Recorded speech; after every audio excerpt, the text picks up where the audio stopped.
छंद लय का प्रखर तम सुज्ञान दो, स्वर ताल छंद लय का प्रखर तम सुज्ञान दो, हे हृदय में प्रेम का पावन विहान दो, हे हृदय में प्रेम का पावन विहान दो। संताप क्षीणता हो दूर क्रुद्धता रहे, मन में रमे हो राम तन में बुद्धता रहे। संताप क्षीणता हो दूर क्रुद्धता रहे, मन में रमे हो राम तन में बुद्धता रहे। जागे हृदय में प्रेम हर किसी के वास्ते, जागे हृदय में प्रेम हर किसी के वास्ते, जलवायु धरा व्योम में नित शुद्धता रहे, जलवायु धरा व्योम में नित शुद्धता रहे। रण दुमदुभी के पाशों में वीणा की तान दो, रण दुमदुभी के पाशों में वीणा की तान दो, हे हृदय में प्रेम का पावन विहान दो, हे हृदय में प्रेम का पावन विहान दो। जय माता।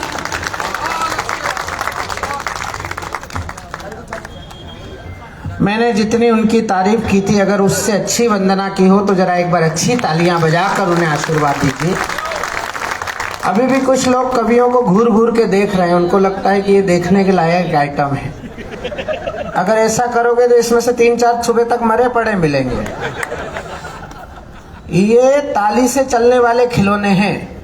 अगर आप आगे बैठ के ऐसे विवेकानंद की तरह हाथ बांध लोगे तो सुबह इनकी ठटरी बांधना पड़ेगी एक आदि की। किसी कवि सम्मेलन को फ्लॉप करना हो गुरुदत्त जी, तो सामने शहर के 5-7 मनहूस लाके बिठा दो,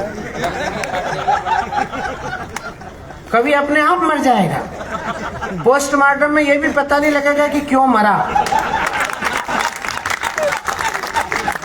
अच्छा, तुम मेरे सरनेम से डरे हुए हो, मैं भी समझ रहा हूं तुम्हारी पीड़ा, क्योंकि यादवों से तुम्हारा अनुभव अच्छा नहीं रहा। अभी और होना है क्या सम्मान? क्या बेटा, कितने पंछे ले आए ये? अभी और होगा? तो ऐसा करो, जब इतना सम्मान होता है ना, तो बफेट टेबल की तरह 2 टेबल वहां लगा दिया करो और उसमें पंछे रख दिया करो और एक एक तरफ घड़ी रख दिया करो। हर आदमी आएगा, अपने हिस्से का पंछा डाल लेगा, घड़ी उठाएगा और आके बैठ जाएगा। ये सेल्फ सर्विस है। इससे आपका भी समय बचेगा और हमारा भी समय बचेगा। और वरना इसके लिए मेरे पास दूसरा सुझाव और है। इस कार्यक्रम को 2 दिन का करा करो। एक दिन केवल स्वागत समारोह और दूसरे दिन कवि सम्मेलन। अच्छा, जिनका होना है वो तो ताली नहीं बजा रहे एक भी। ये बेचारे जिनका नहीं होना है वही मेहनत कर रहे हैं। एक बार जरा आप लोग भी ताली बजा के बताओ कि आप भी बजा सकते हो। हाँ, ऐसा जरा जिंदा होने का परिचय दो। और भैया तुम जामवंत दोनों इतने सारे खड़े हो गए, इसमें से ऐसा कौन सा कवि है जो अगले साल नहीं आ सकता है, जिसकी रिकॉर्डिंग जरूरी हो? ये भी 5-15 साल जिएंगे सब, और इसमें से 2-3 तो अभी पैदा हुए हैं जिनकी सूरज पूजा भी नहीं हुई है। इसलिए आप लोग भी स्थान ग्रहण कर लीजिए। मिथुन चक्रवर्ती तुम भी बैठो। 22 किलो 500 ग्राम, बैठ। इसको बिठाइए। हाँ, तू पीछे क्या देख रहा है? क्या प्रीति पांडे को देख रहा है ना? तेरी जिंदगी खराब हो जाएगी। अगर उसने आँख भर के देख लिया तो भस्म हो जाएगा यही। घर वाले ढूंढेंगे, छोरा मिले कवि सम्मेलन में गया था, दिख ही नहीं रहा है, कहाँ गया। हाँ, इसलिए अच्छा लगे ताली देना, बुरा लगे गाली देना। ज्यादा अच्छे लगे तो आपके हाथ खाली है, पड़ोसी की पीठ खाली है। उत्तर प्रदेश में तो ये सांस्कृतिक कार्यक्रम होते ही रहे हैं। देखो भाई, मैं यादव हूँ, लेकिन मेरे खानदान में किसी ने आज तक गाय ढोर का चारा नहीं खाया। मैं सक्रिय राजनीति में हूँ, फिर भी मेरे घर के किसी खानदानी व्यक्ति ने आज तक किसी सरकारी बंगले की टोटी को हाथ भी नहीं लगाया। और अगली बात पहुंच जाए तो ताली बजाना। मैं यादव हूँ, फिर भी मुझे गाय के गोबर से दुर्गंध भी नहीं आती। बहुत बढ़िया, बहुत बढ़िया, बहुत बढ़िया भाई साहब। मैं मध्य प्रदेश का ISI ब्रांड यादव हूँ। पहले इस्तेमाल करो, फिर विश्वास करो। विश्वास हो गया हो तो एक बार अब मेरे सम्मान में ढंग से ताली बजाओ। आजा भैया, आजा, पूरे घर से आजा भैया। राजा भैया आजा, जगह ढूंढ रहा है भाई। इनका भी सम्मान होना है क्या? आ जाओ, आ जाओ, आ जाओ ना, इधर आ जाओ, अंदर कूद पड़ो, किसी पे भी गिर पड़ो तुम एक आधे की। आइए हम इस यात्रा को शुरू करते हैं। किसका फोन आ गया इतनी रात को? उधार का है कि जुगाड़ का है?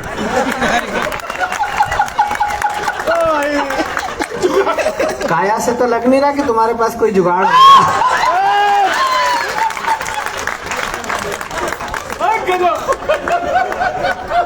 आइए, क्या विराट लोग बैठे हैं, बताओ। आगे ये बैठे हैं, पीछे एक ऐसा आदमी बैठा है जिसका फेस से ज्यादा अच्छा सरफेस है,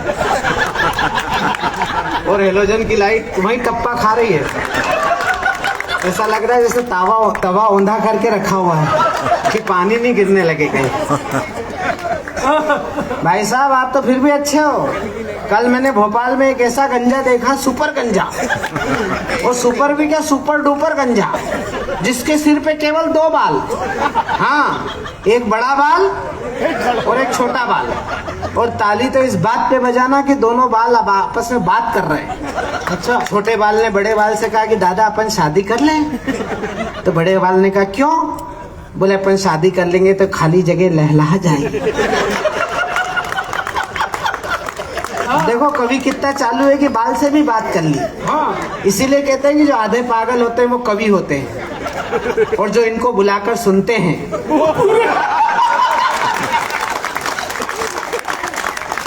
कमाल भैया। आप दोनों भाभियां क्यों नहीं हंस रही हो? घर से लड़के आई हो क्या? नहीं, उनके पीछे चेयरमैन साहब तो हंस रहे हैं। उनको तो हंसना ही पड़े, पेमेंट दिया तो जस्टिफाई कर कि ढंग के बुलाए। वो नहीं हंसे तो इनका पेमेंट डूब जाए।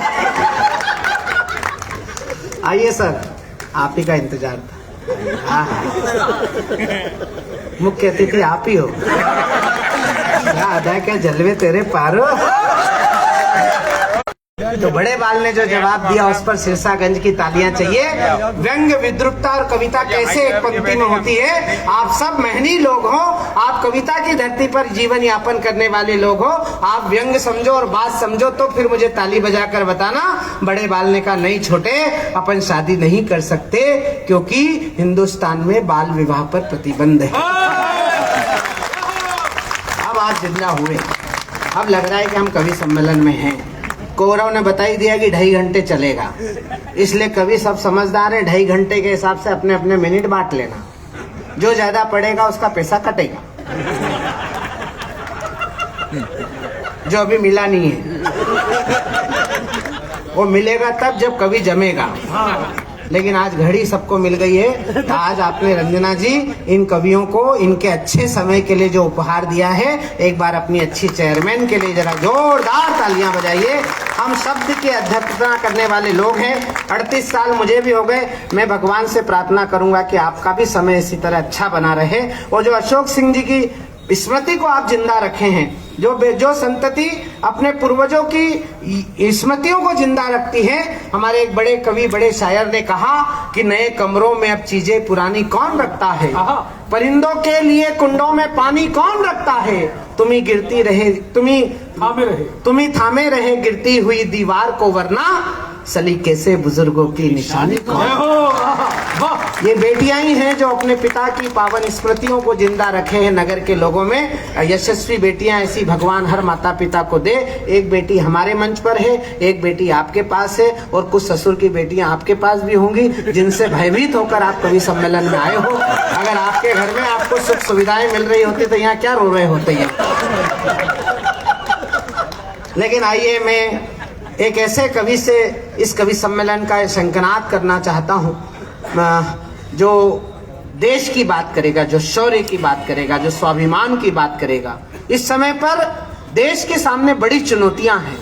लोग हमारी आजादी को गाली देने की कोशिश कर रहे हैं, लोग हमारे लोकतंत्र को प्रश्न उठाने की कोशिश कर रहे हैं, लोग हमारे सनातन पर उंगली उठाने की कोशिश कर रहे हैं। ये देश तब भी तक जिंदा रहेगा जब तक इस देश में सनातन जिंदा रहेगा।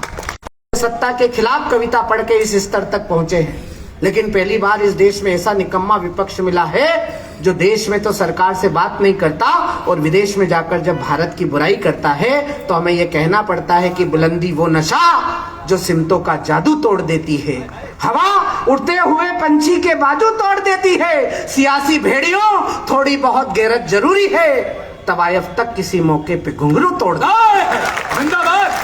ऐसे समय पर देशभक्ति के कवियों की जिम्मेदारी बढ़ जाती है। हमारी वंश परंपरा में भी कई चमकदार चेहरे आए हैं, लेकिन उसमें जो सबसे चमकदार आने वाले समय का सूरज है उसका नाम मोहित शौर्य है। और मैं मोहित को एक बड़ी जिम्मेदारी दे रहा हूं कि मोहित उठो और सिरसागंज के इन काव्य रसज्ञ श्रोताओं के हृदय में अपने लिए एक स्थान इसलिए पैदा करो कि अगले 50 वर्ष तुम्हें इन्हें आकर बार बार कविताएं सुनानी है। एक बार सिरसागंज के लोगों इस नौजवान बच्चे को जरा बड़ा मन करके बड़ा आशीर्वाद दो, क्योंकि आप ही की तालियां इसे निर्दोषी जी की तरह बड़ा कवि बनाएंगी। एक बार जोरदार तालियां बजाइए आदरणीय श्री मोहित शौर्य। हाँ बैठ जाएंगे बस। हाँ मोहित शौर्य कहाँ से आए? अपने घर में। जीना सिखा दे जो वही गीता सुनाता हूँ, भावों की मन में बह रही सरिता सुनाता हूँ। ये तालियों का शोर कहीं और देखूंगा, मंच बहुत समृद्ध है कविता सुनाता हूँ। अपने शब्दों की शक्ति के सामर्थ्य से सनातन समाज और साहित्य की साधना को सकारात्मक रूप से साकार करके सफलता के शीर्ष पर स्थापित कर देने वाले सरस्वती के सबसे सामर्थ्य बेटे आपके आंगन में आए हैं। मैं चाहता हूं कि आगे से पीछे तक एक बार और जोरदार तालियां बजा करके आप उनका स्वागत कर दें। भैया माइक बहुत अच्छा है, थोड़ा सा इको दे दो बस, मैं पीछे हटूं, मेरी वॉइस होल्ड कर ले, इतना स्वागत। इसको भी ऐसे कर दो। स्वागत भैया।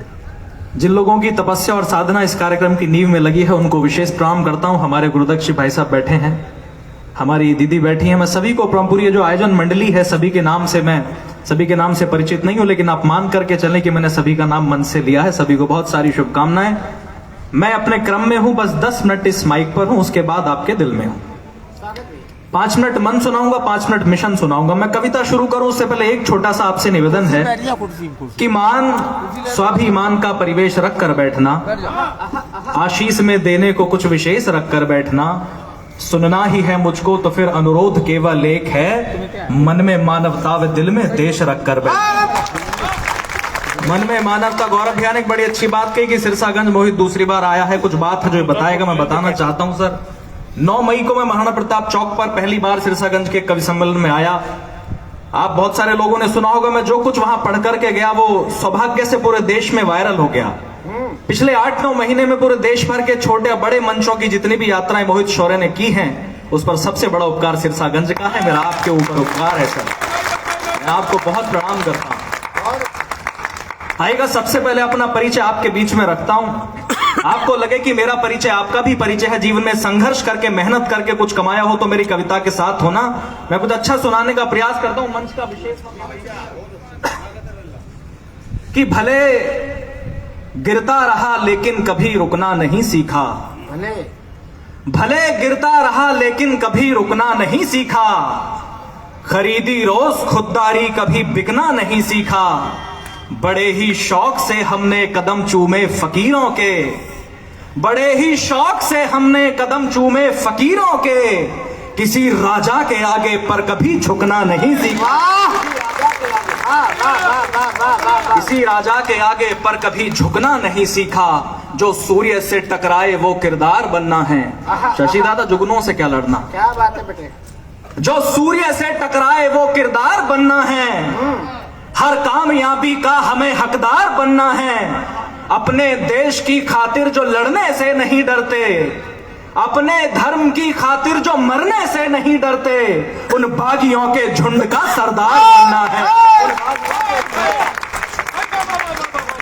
उन बागियों के झुंड का सरदार बनना है। खुददार हर एक शख्स को अपना बनाकर आ गया। 4 पंक्तियां मंच को सौंपता हूं, आशीर्वाद मिले। खुददार हर एक शख्स को अपना बनाकर आ गया। वादे जो मिट्टी से किए सारे निभा कर आ गया। जिन महफिलों में इश्क का मतलब थी केवल लड़कियां, जिन महफिलों में इश्क का मतलब थी केवल लड़कियां, मैं वहां दुष्यंत की गजलें सुनाकर आ गया। मैं वहां दुष्यंत की गजलें सुनाकर आ गया। ये मेले के कार्यक्रम इसलिए रोमांचित करते हैं सर, इस देश के सनातन धर्म को बचाना है तो संस्कृति को बचाना पड़ेगा, संस्कृति बचानी है तो संस्कार बचाने पड़ेंगे, और अगर संस्कार बचाने हैं तो गांव बचाने पड़ेंगे। मैं अपने गांव के बाहर एक दिन खड़ा हुआ था सर, बड़े कविता के लोग बैठे हैं, 1.5 मिनट की डायरी चेक करा लेता हूं, फिर वो पढ़ूंगा जो आप सुनना चाहते हैं। मैं गांव के बाहर खड़ा हुआ था, एक गाड़ी आकर के दीदी रुकी, उसने पूछा रास्ता कहां जाएगा? तो मैंने कहा जी जिंदगी जीने के जुनून तक जाएगा। मेरा जवाब ठीक लगे तो जरा अच्छा वाला समर्थन करना, जो अब तक नहीं हुआ। मैंने कहा जी जिंदगी जीने के जुनून तक जाएगा, मेहनत के पसीने और खून तक जाएगा। पैसों की तलाश है तो हाईवे पकड़ लो, ये गांव का रास्ता है सुकून तक। ये गांव का रास्ता है, गांव का रास्ता है सुकून तक जाएगा। ये गांव का मेरी बात सुन के वो भावुक हुए। मैंने कहा सर आप क्यों भावुक हुए? तो उन्होंने कहा कि आंगन में लगे हुए पेड़ की छांव को छोड़ा है। 10-10 दिन 20-20 दिन घर नहीं जा पाते कवि सर। आंगन में लगे हुए पेड़ की छांव को छोड़ा है, जिनके नीचे जन्नत थी उन पांव को छोड़ा है।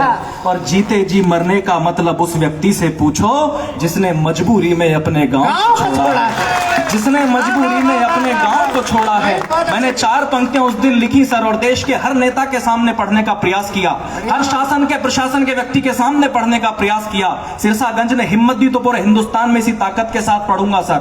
मैंने कहा कि देश धर्म पर मिटने का परिवेश नहीं बच पाएगा, देश धर्म पर मिटने का परिवेश नहीं बच पाएगा। प्यार मोहब्बत जैसा कुछ भी शेष नहीं बच पाएगा। खूब सजाओ स्मार्ट सिटी, लेकिन इतना ध्यान रहे गांव नहीं बच पाए तो फिर देश नहीं बच पाएगा।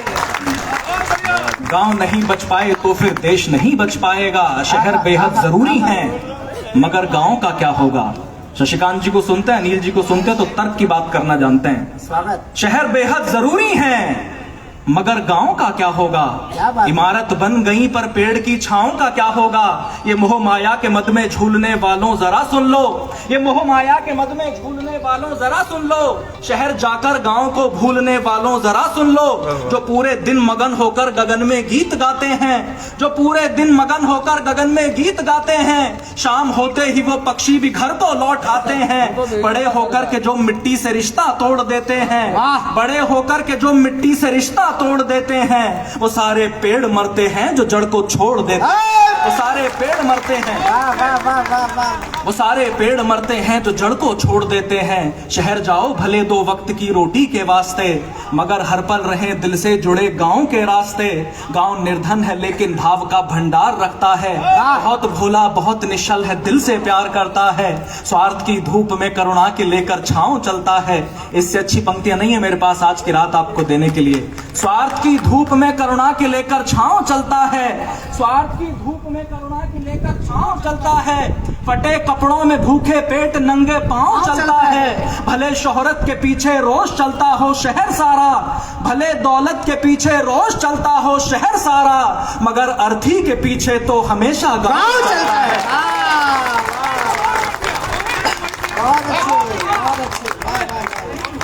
मगर अर्थी के पीछे तो हमेशा गांव चलता है। मेरे मन को बड़े मन से सुन लिया सर आपने। आएगा मिशन सुना देता हूं। क्या बात है? ईरान के अंदर एक शख्स की मौत होती है सर, मातम दिल्ली में मनता है, लखनऊ में मनता है। कुछ समय पहले आपके बेटे शादी के बाद घूमने के लिए कश्मीर पहलगाम चले गए थे। उनका नाम पूछ पूछ करके, धर्म पूछ पूछ करके उनकी छातियों को छलनी किया गया सर। किसी की फूटी आंख से आंसू नहीं निकला। शशिकांत दादा खड़े थे, उन्होंने बहुत सारी महत्वपूर्ण बातें कही। लोग कहते हैं कि 10-15 साल में इस देश के अंदर क्या बदला? मैंने कहा यह बदला कि दुनिया के किसी भी देश में गोली चलती थी तो छर्रे हिंदुस्तान तक जरूर आकर के गिरते थे, लेकिन ईरान ने आप समय देख बदला तो क्या बदला? ईरान ने हर उस देश पर हमला किया जो इजराइल के साथ खड़ा था। इजराइल के तो हम भी मित्र, हम भी उसके साथ खड़े हैं, लेकिन ईरान की इतनी औकात नहीं कि एक मिसाइल तो छोड़े, एक सुतली बम भी भारत की तरफ मार करके। ये बदलाव 15 वर्षों के अंदर आया है सर। नाम पूछ पूछ करके, धर्म पूछ पूछ करके गोलियां मारी गई सर। बहनों ने कहा कि जब पति को गोली मार दी तो हम जी करके क्या करेंगे, हमें भी गोली मार दो। तो कहा कि नहीं, तुम जाकर के मोदी को बताओ। उन्होंने बताया मोदी को आकर के, मोदी ने सेना को बताया, फिर सेना ने इन्हें बताना शुरू किया, और जब सेना ने इन्हें बताना शुरू किया तो 3 दिन से ज्यादा सुनने की औकात नहीं बची। ये घुटनों पर आए अमेरिका के सामने गिड़गिड़ाए कि हिंदुस्तान से कहो मिसाइलें मारना बंद करे। 4 पंक्तियां पहली बार सिरसागंज की धरती पर मोहित शौर्य पढ़ करके गया था। मैं देखना चाहता हूं कि आपके दिलों में सेना के शौर्य के प्रति कितना सम्मान है। बीकानेर की रैली में प्रधानमंत्री जी ने भी जिस पंक्ति को कोट किया, मैं दूसरी बार इसी आंगन से पढ़ना चाहता हूं और देखना चाहता हूं कि आपके दिलों में कितना हिंदुस्तान जिंदा है। कि दुनिया को नए भारत का यशगान सुनाया है हमने, दुनिया को नए भारत का यशगान सुनाया है हमने। दुश्मन के घर में घुसकर ही जश्न मनाया है हमने। धर्म पूछकर बहनों का सिंदूर मिटाया था तुमने, धर्म पूछकर बहनों का सिंदूर मिटाया था तुमने। उसी मिटे सिंदूर को ही बारूद बनाया है हमने, उसी मिटे सिंदूर को ही बारूद बनाया है हमने। इन आतंकी ताकत पर भारत की खुददारी अड़ती है, इन आतंकी ताकत पर भारत की खुददारी अड़ती है।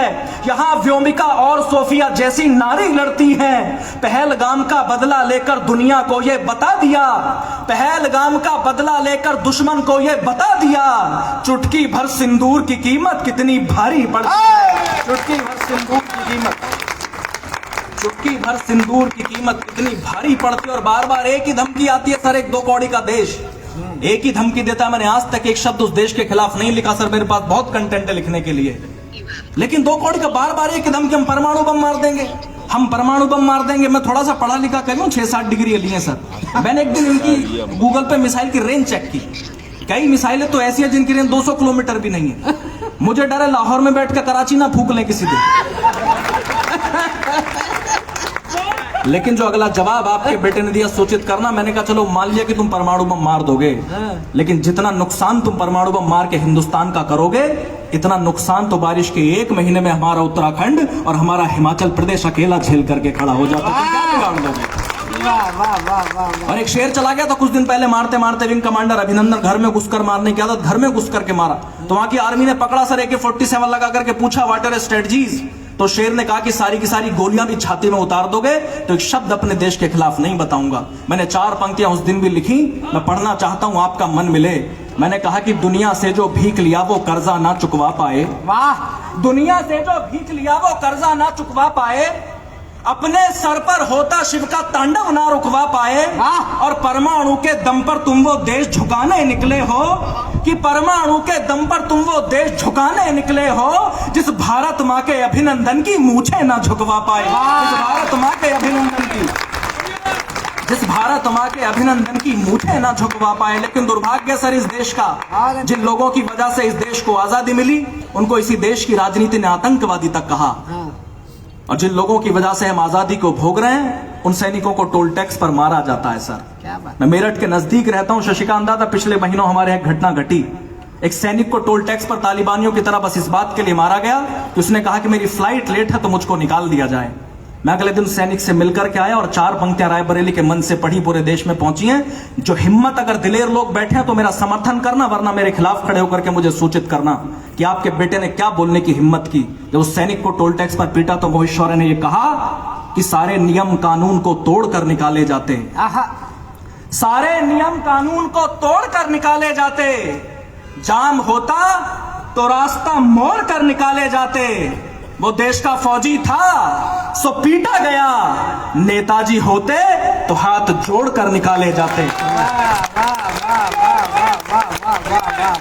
देश का फौजी था, बढ़िया बढ़िया, सो पीटा गया, नेताजी होते तो हाथ जोड़कर निकाले जाते। और मैंने उनसे भी कहा जिन्होंने बदतमीजी की कि पाषाण को जो चीर दे ललकार नहीं देखी, पाषाण को जो चीर दे ललकार नहीं देखी, बस प्यार ही देखा है अभी जलगार नहीं देखी।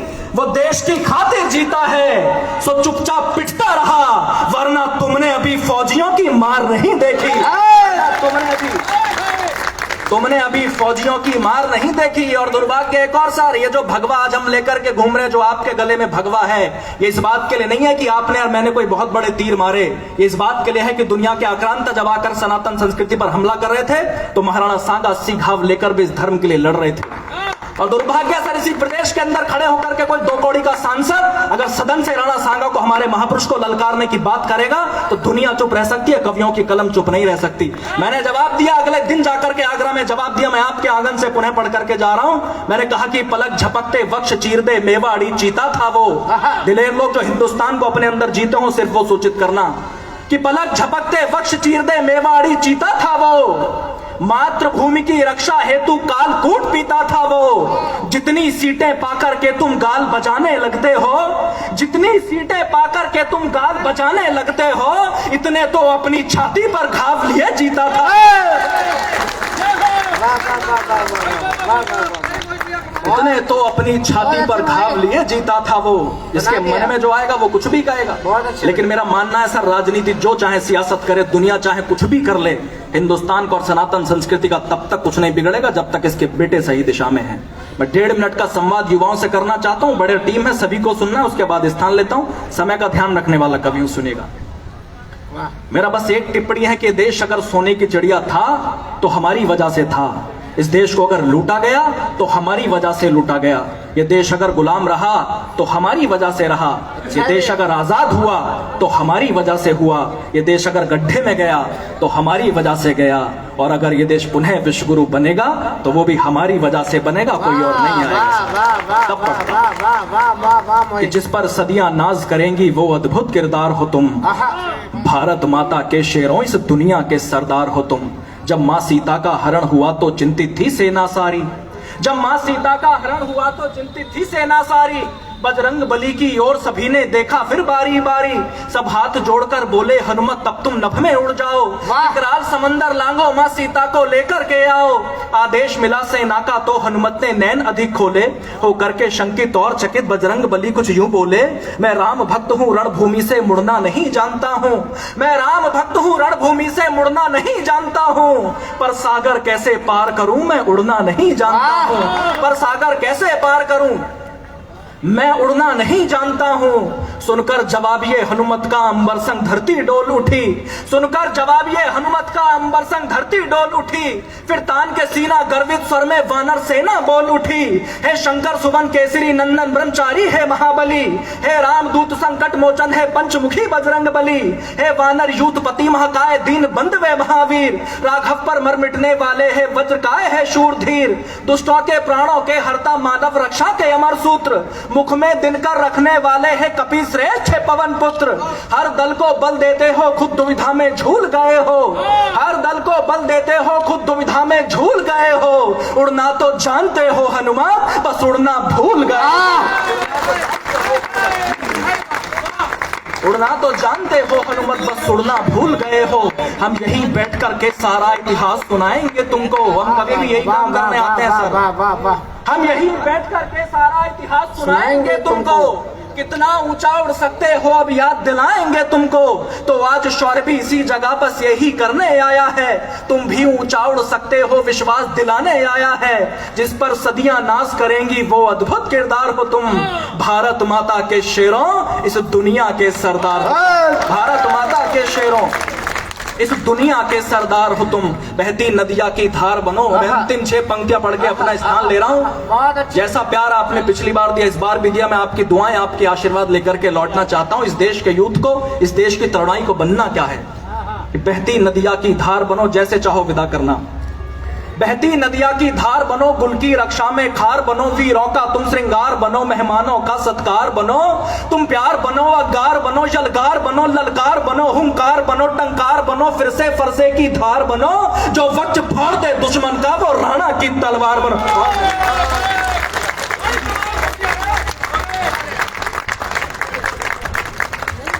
अगर ये कवि आपको अच्छा लगा हो तो जरा एक बार और तालियां बजाकर मोहित और यशस्वी हो जाओ, दिग्विजयी हो जाओ। किसी भी स्थिति में दिग्विजय सिंह मत होना बस। हमारे जन सांस्कृतिक मंच के अध्यक्ष आदरणीय संजय शर्मा जी कहाँ बैठे हैं? सर नमस्कार। ज्ञानेंद्र सिंह पप्पू भैया, कोषाध्यक्ष। भैया कोई कहीं भी जाए, तुम कहीं मत जाना। और तुम चाहो तो यहाँ आ जाओ, प्रीति पांडे के पास बैठ जाओ,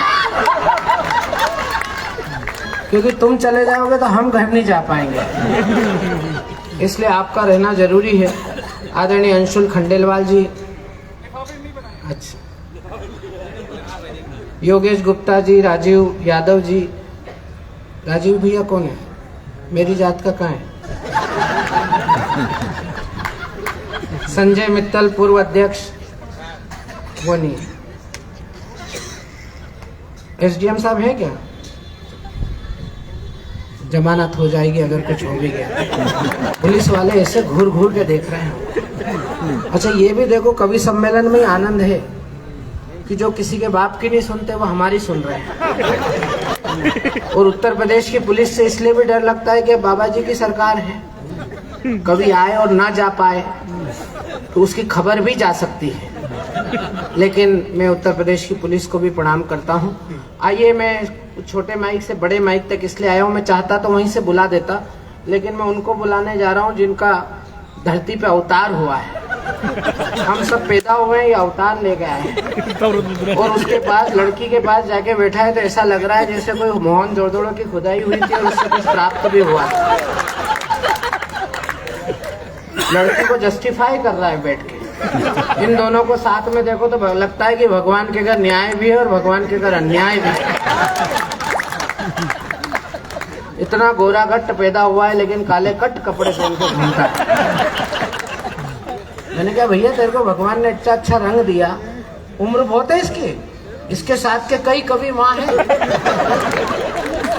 ये यहाँ है, वो फिर भी शर्म नहीं आ रही। आज भी कविता पढ़ के पैसे ही मांगने आया है। टीवी चैनल चलाता है, टीआरपी में हम सबसे आगे है। ये तो अब सीखे हैं सोशल मीडिया, ये पैदा भी नहीं हुए थे तब से सोशल मीडिया का पैसा कमा रहा है, फिर भी आज कविता पढ़ के पैसे ही मांग के ले जाएगा। और इतना चालू है, अभी मैंने एक बार इसको भोपाल कवि सम्मेलन में बुलाया तो एयरपोर्ट पे एक लड़की से टकरा गया। लड़की से कहने लगा माफ करना माई, माई। और लड़की हमारी प्रीति पांडे सरी की थी, उसने खुद को देखा, फिर इसको देखा, बोले तेरा ढांचा देख, मेरा ढांचा देख। मैं कहाँ से माई लग रही हूँ? बोले मैं तो अंग्रेजी में कह रहा था। मेरी हाँ, तुमको भी परसों तक समझ में आएगी। जब समझ में आए तब हंस लेना, तुम भी कौन सी जल्दी है मेरे। मैंने इसको पकड़ा, मैंने कहा भैया चप्पलीकरण हो जाएगा, जरा माजने से रहे। थोड़ा आगे गया तो एक महिला से टकरा गया। महिला ने कहा इडियट जानवर, तो ताली बजाने लगा। बोले वाह वाह, तुमने तो मुझे पहचान लिया। तो महिला ने कहा इसमें क्या पहचान लिया? बोले तुमने कहा ना जानवर, इसमें जान जान तुम हो, मैं तो केवल वरीवर हूँ। मैं चाहता हूँ कि एक ऐसा कवि जो अपनी काया से लेकर क्रियाकलापों तक से आपको हंसाएगा। उसके संग दिक्कत ये है कि वो 15-20 मिनट में ना तो शुरू होता है ना खत्म होता है, वो घंटों का आइटम है, लेकिन आज मिनटों में निपटना चाहिए, यही उसकी काबिलियत है। मैं चाहता हूँ एक बार पूरा सदन ताली बजाए भाई सबरस मुर्सानी माई।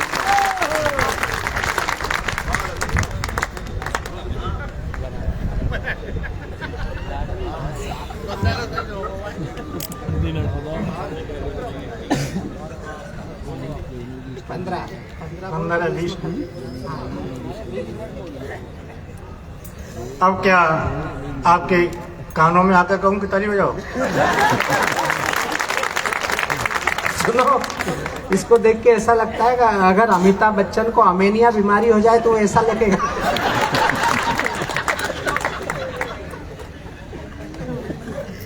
मैं वैसा लगूंगा, वो मेरे जैसा नहीं लगेगा। क्यों? मैं अपने से ज्यादा किसी को नहीं मांगता। वो मेरे जैसा लगेगा, मैं क्यों लगूंगा उससे ज्यादा? अमिताभ बच्चन मेरे से महान है क्या? तो तुम्हारे लिए होगा, मेरे लिए नहीं है। परम आदरणीय आज के हमारे अध्यक्ष जीओ और उपाध्यक्ष जीओ, कोषाध्यक्ष जीओ और परम आदरणीय चेयरमैन जीओ और परम आदरणीय सभी श्रोता जीओ और पीछे परम आदरणीय पुलिस जीओ और परम आदरणीय मैं जीओ। बहुत अच्छा लग रहा है वास्तव में। अब वो ये देखो, मुझे तो ये गंजे की बात कर रहे थे। जब पूरा सिरसा गंजे तो और क्या करो गंजे की बात। ये आगे सब गंजे, सिरसा गंजे पूरा। हाँ, जिसके सर को देखो वही लाइट मार रही है मुझे। वो उस उम्र के लोग हैं, मेरी उम्र के हैं, इसलिए वो पूरा सिरसा गंज तो वहाँ है। ये तो रफीगंज है यहाँ पर। मुझे ऐसा लग रहा है वास्तव में सिरसा गंज नहीं, ये पूरा हिंदुस्तान मेरे सामने बैठा।